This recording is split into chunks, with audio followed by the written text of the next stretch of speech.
Sabi nila, the best way to know someone is to travel with them.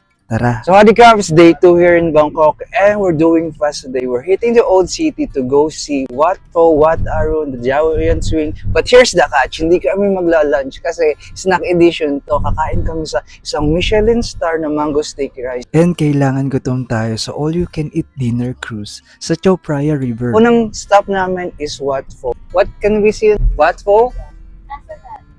Ay.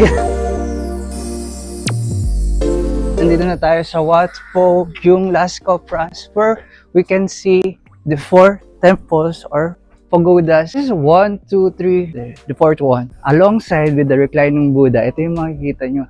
It's majestic. Kasi tinan nyo yung structure niya, yung pagkakagawa niya. Bawal hawakan eh. So, hands off muna tayo. Grabe ang surreal ng architectural design dito and how they shift it. Tingnan, ganda na rin pang pictures.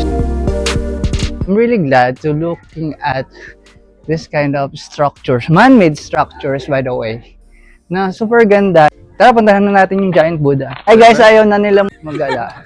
Seeing everyone just taking their time and enjoying the sights. Ito talaga yung reason bakit ko plinano tong trip na to. Grabe yung reclining Buddha, sobrang laki niya. Hindi man lang magkasya sa frame ko. Paalang yung kita natin, tapos susundan mo yun, oh! Ganun siya kalawak. So, pag yan, ang frame lang, paalang yung kita, nung paalang. Tapos, pag ganyan na. Yan yung giant reclining Buddha, grabe. Ang daing tao. For lock. Really, tapos lalagay na yan.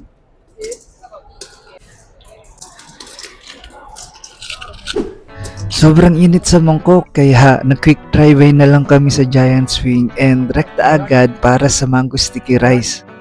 Mataas yung expectation natin kasi we had a good one yesterday.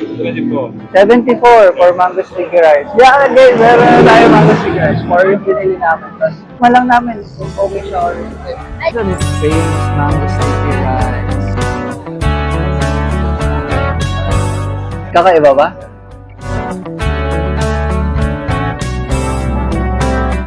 Masarap naman siya pero kain lang na to. Pero I prefer din muna. Hindi naman siya like super worth.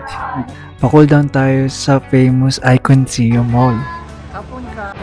Here we are in the Icon Siam where we will wait our From Asian temples kaninang umaga to an indoor floating market ngayon. Ang ganda lang ng contrast ng city na to.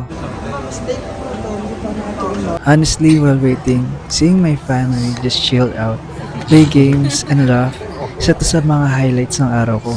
Pahinga muna sa lakad.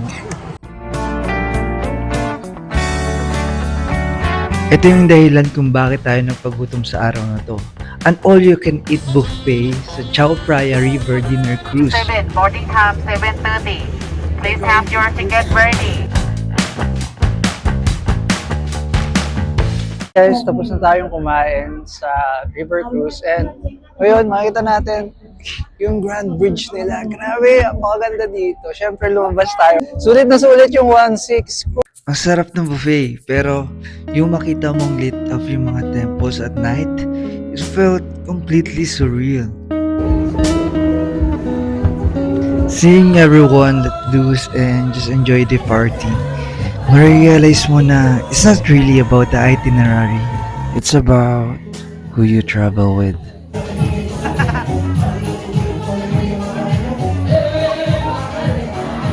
That's it for day 2. See you in day 3.